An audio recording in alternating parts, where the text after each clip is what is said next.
His outcry reached to a distance of 400 parasangs, and when Husham, the son of Dan, heard it in Canaan, he jumped into Egypt with a single leap and joined his voice with Judah's, and the whole land was on the point of collapsing from the great noise they produced. Joseph's valiant men lost their teeth, and the cities of Pithom and Ramses were destroyed, and they remained in ruins until the Israelites built them up again later as slaves. Also, Judah's brothers, who had kept quiet up till that moment, fell into a rage and stamped on the ground with their feet until it looked as though deep furrows had been torn in it by a plowshare. And Judah addressed his brothers, "Be brave, act as men, and let each one of you show his heroism, for the circumstances demand that we do our best." Then they resolved to destroy Mizraim, the city of Egypt, and Judah said, "I will raise my voice and destroy Egypt." Reuben, "I will raise my arm and crush it out of existence." Simon, "I will raise my hand and lay waste its palaces." Levi, "I will draw my sword and slay the inhabitants of Egypt." Issachar, "I will make it as desolate as Sodom." Zebulun, "Like Gomorrah will I render it." Dan, "I will reduce it to a desert." Then Judah's towering rage began to show signs of breaking out. His right eye shed tears of blood, the hair above his heart grew so stiff that it pierced the 5 garments in which he was clothed, and he took brass rods, bit them with his teeth, and spat them out as fine powder.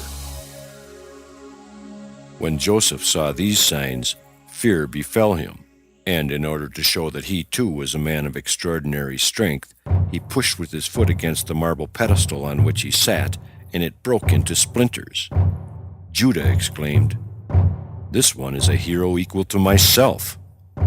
And he tried to draw his sword from its scabbard in order to slay Joseph, but the weapon could not be made to budge, and Judah was convinced thereby that his adversary was a God-fearing man, and he addressed himself to the task of begging him to let Benjamin go free. But Joseph remained steadfast. Judah then said, "What will we say to our father when he sees that our brother is not with us?" Joseph, "Say that the rope has followed the water bucket." Judah, "You are a king. Why do you speak in this way, counseling a falsehood? Woe to the king that is like you." Joseph, "Is there a greater falsehood than you spoke concerning your brother Joseph, whom you sold to the Midianites for 20 pieces of silver, telling your father an evil beast devoured him?" Judah, "The fire of Shechem burns in my heart, and now I will burn all your land." Joseph, "Surely the fire kindled to burn Tamar, your daughter-in-law who killed your sons, will extinguish the fire of Shechem."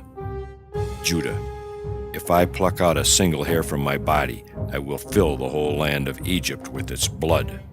Joseph, "Such it is your custom. Thus you did to your brother whom you sold when you dipped his coat in blood, brought it to your father and said, 'An evil beast has devoured him, and here is the blood.'" When Judah heard this, he was exceedingly angry, and he took a stone weighing 400 shekels and cast it toward heaven with one hand, caught it with the other, sat on it, and the stone turned into dust. At the command of Joseph, Manasseh did likewise with another stone. And Joseph said to Judah, "Strength has not been given to you alone. We are also powerful men. Why then do you boast before us?" Then Judah sent Naphtali, saying, "Go and count all the streets of the city of Egypt, and come and tell me the number." But Simon interposed, saying, "Let not this thing trouble you. I will go to the mountain, take up one huge stone, and throw it over the whole of Mizraim, and kill them all." Hearing these words, which they spoke aloud because they did not know that he understood Hebrew, Joseph told his son Manasseh to make haste and gather together all the inhabitants of Egypt, and all the valiant men, and let them come to him on horseback and afoot. Meanwhile, Naphtali had gone quickly to execute Judah's bidding, for he was as swift as a rabbit. He could run across a field without breaking an ear. And he returned and reported that the city of Egypt was divided into 12 quarters. Judah, told his brothers to destroy the city. He himself undertook to raise 3 quarters, and he assigned the 9 remaining quarters to the others, 1 quarter to each. In the meantime, Manasseh had assembled a great army, 500 mounted men and 10,000 on foot, among them 400 valiant heroes who could fight without spear or sword, using only their strong, unarmed hands. To inspire his brothers with more terror, Joseph ordered his people to make a loud noise with all sorts of instruments, and their appearance and the hubbub they produced did indeed cause fear to fall on some of the brothers of Joseph. Judah, however, called to them, "Why are you terrified, seeing that God grants us his mercy?" He drew his sword and uttered a wild cry, which threw all the people into a panic, and in their disordered flight many of them fell over each other and perished. And Judah and his brothers followed after the fleeing people as far as the house of Pharaoh. Returning to Joseph, Judah again broke out in loud roars, and the reverberations caused by his cries were so mighty that all the walls in Egypt and in Goshen fell in ruins. The pregnant women brought forth untimely births, and Pharaoh was flung from his throne. Judah's cries were heard at a great distance, as far off as Succoth. When Pharaoh learned the reason of the mighty uproar, he sent word to Joseph that he would have to concede to the demands of the Hebrews, or else the land would suffer destruction. "You can take your choice," were the words of Pharaoh, "between me and the Hebrews, between Egypt and the land of the Hebrews. If you will not heed my command, then leave me and go with them to their land." Joseph makes himself known. Seeing that his brothers were, indeed, on the point of destroying Egypt, Joseph resolved to make himself known, and he cast around for a proper opening, which would lead naturally to his announcement. At his request, Manasseh laid his hand on Judah's shoulder, and his touch softened Judah's fury, for he noticed that he was in contact with a kinsman, because such strength existed in no other family. Then Joseph addressed Judah gently, saying, "I should like to know who advised him to steal the cup. Could it have been one of you?" Benjamin replied, "Neither did they counsel theft, nor did I touch the cup." "Take an oath on it," demanded Joseph, and Benjamin complied with his brother's request. "I swear I did not touch the cup. As true as my brother Joseph is separated from me, is as true as I had nothing to do with the darts that my brothers threw at him. As true as I was not one of those to take off his coat, and as true as I had no part in the transaction by which he was given over to the Ishmaelites, as true as I did not help the others dip his coat in blood, so true is my oath, that they did not counsel theft, and I did not commit theft." Joseph: "How can I know that this oath of yours taken on your brother's fate is true?" Benjamin: "From the names of my 10 sons, which I gave to them in the memory of my brother's life and trials. You can see how dearly I loved him. I pray you, therefore, do not bring down my father with sorrow to the grave." Hearing these words of abiding love, Joseph could no longer restrain himself. He could not help but make himself known to his brothers. He spoke these words to them: "You said the brother of this lad was dead. Did you yourselves see him dead before you?" They answered, "Yes." Joseph: "Did you stand beside his grave?" The brothers: "Yes." "Did you throw clods of earth on the corpse?" The brothers: "No." Then Joseph reflected, saying to himself, "My brothers are as pious as before, and they speak no lies. They said I was dead because when they abandoned me, I was poor, and a poor man is a dead man. They stood beside my grave, that is, the pit into which they cast me, but they did not say they had shoveled earth on me, for that would have been a falsehood." Turning to his brothers, he said, "You lie when you say your brother is dead. He is not dead. You sold him, and I bought him. I will call him and set him before your eyes." And he began to call, "Joseph, son of Jacob, come here, and speak to your brothers who sold you." The brothers turned their eyes to and fro to the four corners of the house until Joseph called to them, "Why do you look here and there? Behold, I am Joseph, your brother." Their souls flew out of them, and they could make no answer. But God permitted a miracle to happen, and their souls came back. Joseph continued, "You see it with your own eyes, and also my brother Benjamin sees it with his eyes, that I speak to you in Hebrew, and I am truly your brother." But they would not believe him. Not only had he been transformed from a smooth-faced youth into a bearded man since they had abandoned him, but also the forsaken youth now stood before them as ruler of Egypt. Therefore, Joseph bared his body and showed them that he belonged to the descendants of Abraham. Abashed, they stood there, and in their rage they desired to kill Joseph as the cause of their suffering. But an angel appeared and flung them to the four corners of the house. Judah raised so loud an outcry that the walls of the city of Egypt tumbled down.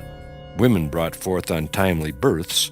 Joseph and Pharaoh both rolled down off their thrones, and Joseph's 300 heroes lost their teeth, and their heads remained forever immobile, facing backward, as they had turned them to discover the cause of the tumult.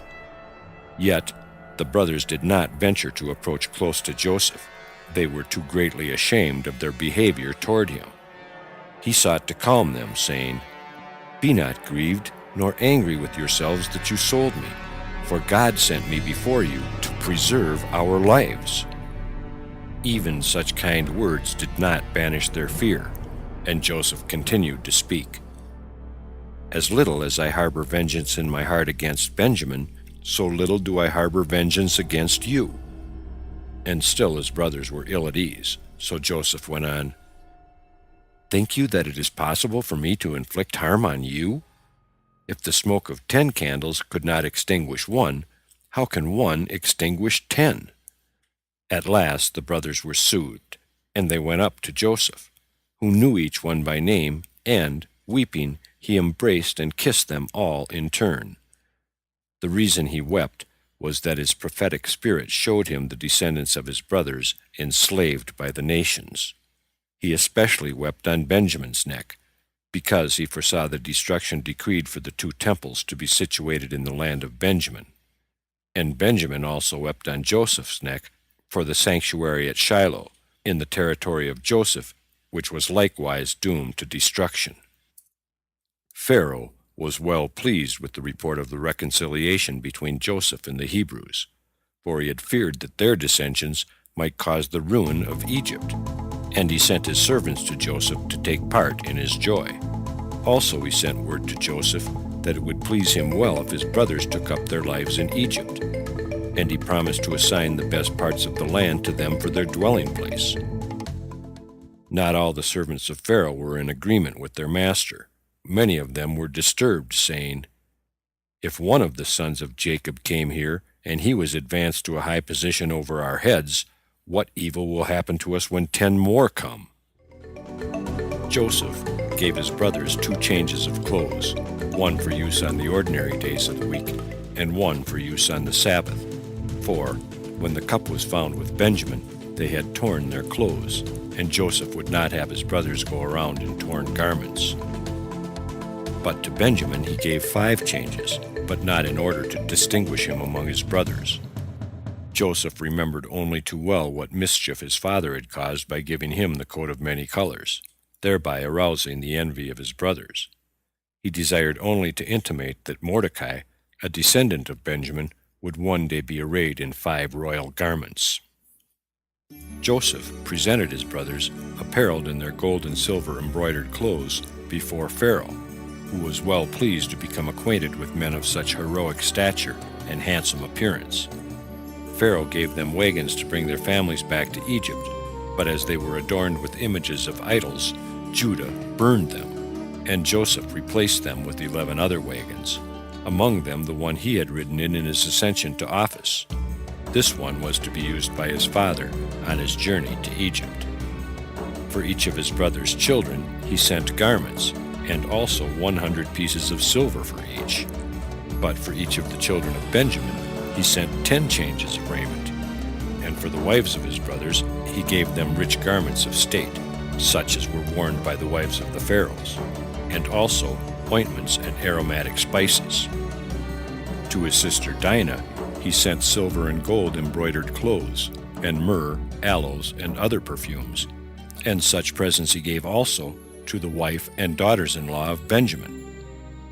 For themselves and for their wives, the brothers received all sorts of precious stones and jeweled ornaments, like those worn by the Egyptian nobility.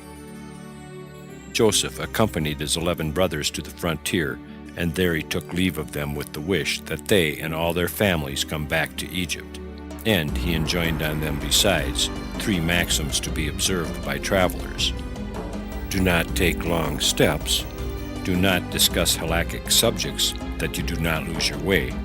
And re-enter the city at the latest with the going down of the sun. Jacob receives glad tidings. In good spirits, the sons of Jacob journeyed up to the land of Canaan. But when they reached the boundary line, they said to one another, "How will we do this? If we appear before our father and tell him that Joseph is alive, he will be greatly frightened, and he will not be inclined to believe us."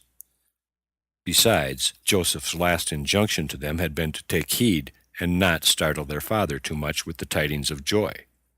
On coming close to home, they caught sight of Sirah, the daughter of Asher, a very beautiful maiden and very wise, and skilled in playing on the harp. They summoned her to them and gave her a harp, and told her to play before Jacob, and sing that which they should tell her.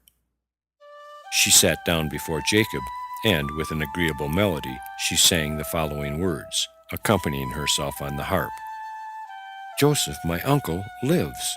He rules over the whole of Egypt. He is not dead."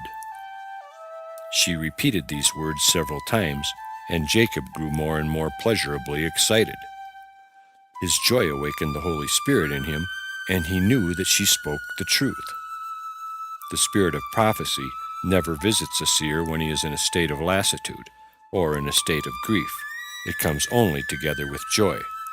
All the years of Joseph's separation from him, Jacob had had no prophetic visions because he was always sad, and only when Sirah's words awakened the feeling of happiness in his heart, the prophetic spirit again took possession of him. Jacob rewarded her with the words, "My daughter, may death never have power over you, for you brought my spirit back to life." And so it was. Sirah did not die. She entered paradise alive. At Jacob's bidding, she repeated the words she had sung again and again, and they gave Jacob great joy and delight, so that the Holy Spirit waxed stronger and stronger within him. While he was sitting so in conversation with Sirah, his sons appeared arrayed in all their magnificence, and with all the presents that Joseph had given them. And they spoke to Jacob, saying, "Glad tidings! Joseph, our brother, lives. He is the ruler over the whole land of Egypt, and he sends you a message of joy." At first Jacob would not believe them, but when they opened their packs and showed him the presents Joseph had sent, he could not doubt the truth of their words any longer.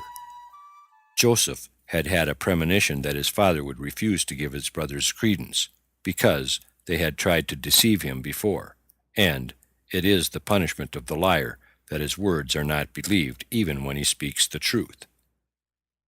He had therefore said to them, "If my father will not believe your words, tell him that when I took leave of him to see whether it was well with you while shepherding, he had been teaching me the law of the heifer whose neck is broken in the valley."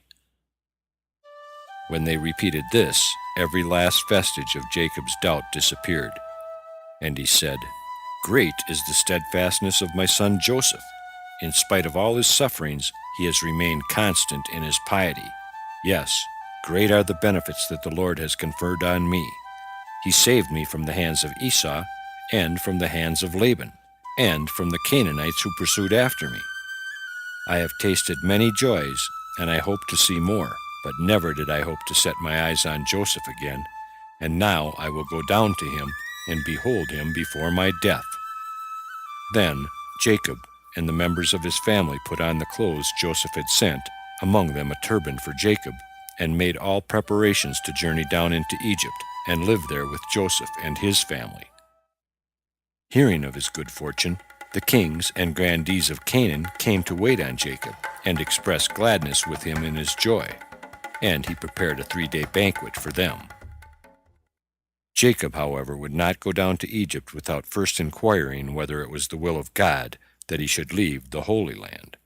And he said, "How can I leave the land of my fathers, and the land of my birth, the land in which the Shekinah dwells, and go into an unclean land, inhabited by slaves and sons of Ham, a land where there is no fear of God?"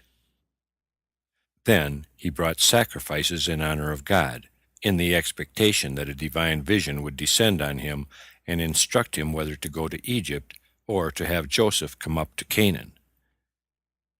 He feared the journey in Egypt, for he remembered the vision he had had at Bethel on leaving his father's house, and he said to God, "I resemble my father.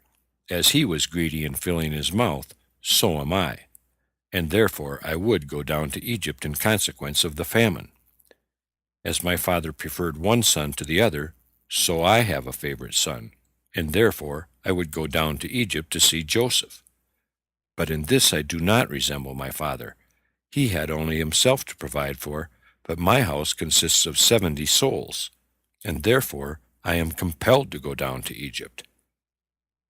The blessing which my father gave me was not fulfilled in me, but in my son Joseph, whom people serve, and before whom nations bow down." Then the Shekinah addressed Jacob, calling his name twice in token of love, and bidding him not to fear the Egyptian slavery foretold for the descendants of Abraham, for God would have pity on the suffering of his children and deliver them from bondage. God furthermore said, "I will go down to Egypt with you." And the Shekinah accompanied Jacob, bringing the number of the company with which he entered Egypt up to 70. But as Jacob entertained fears that his descendants would stay there forever, God gave him the assurance that he would lead them out, together with all the pious that were like him. And God also told Jacob that Joseph had remained steadfast in his piety, even in Egypt, that he might dismiss all doubts from his mind on this score. For it was his anxiety on this account that had induced Jacob to consider going down into Egypt. He wanted only to make sure of Joseph's faithfulness and then return home. But God commanded him to go there and remain there. Before Jacob left Canaan, he went to Beersheba to cut down the cedars that Abraham had planted and take them to Egypt. For centuries, these cedar trees remained in the possession of his descendants.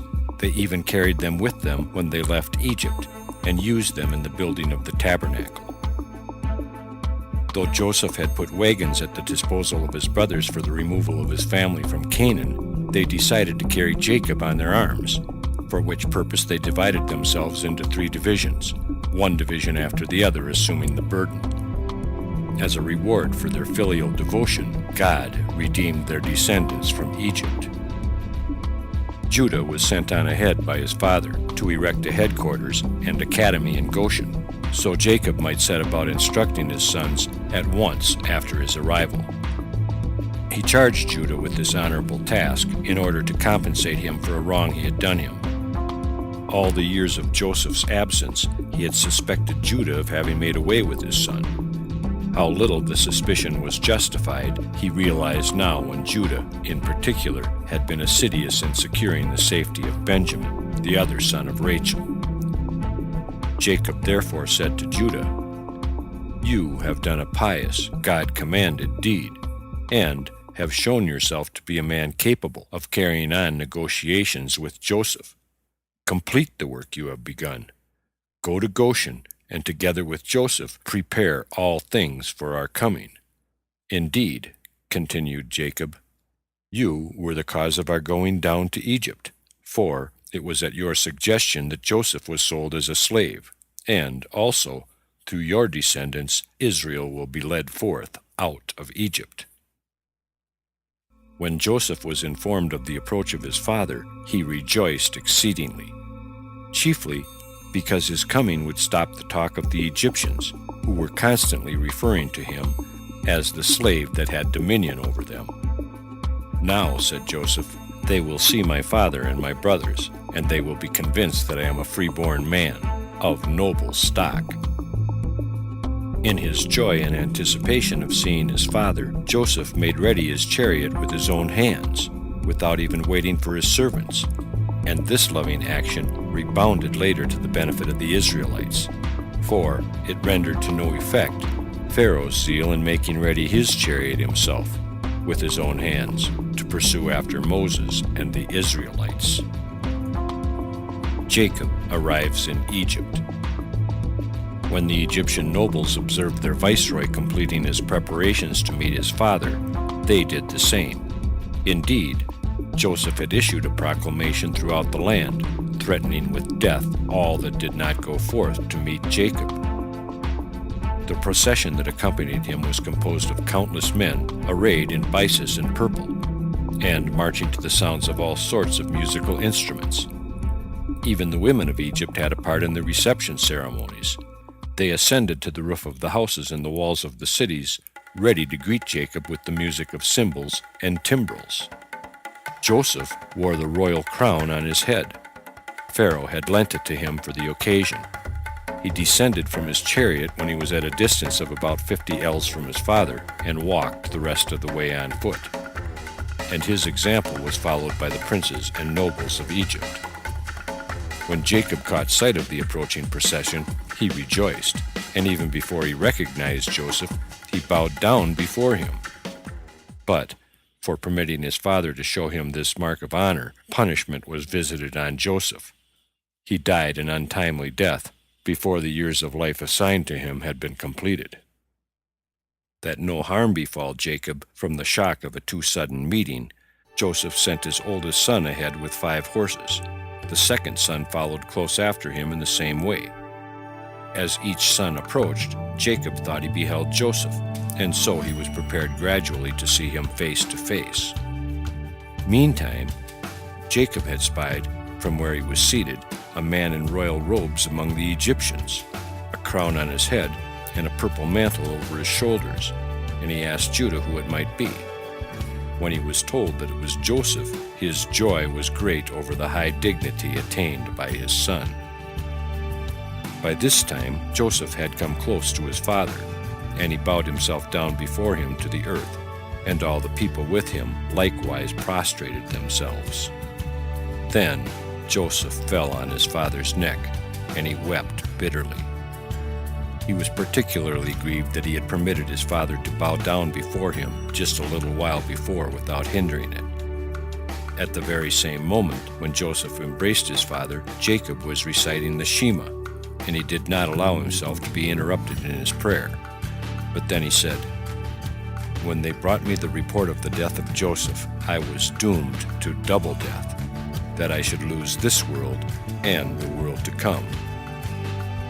The Lord had promised to make me the ancestor of 12 tribes, and as the death of my son rendered it impossible that this promise should be realized, I feared I had incurred the doom by my own sins, and as a sinner I could not but expect to forfeit the future world too. But now that I behold you alive, I know that my death will be only for the world here below." Such was the manner of Joseph's arrival in Egypt. He came with his whole family, 69 persons in all, but the number was raised to 70 by the birth of Jochebed, the ancestor of Moses, which took place when the cavalcade had advanced to the space between the one and the other city wall. All the males in his family were married men, even Palu and Hezron, the latter of whom was only 1 year old at the time of their migration, and the former but 2 years.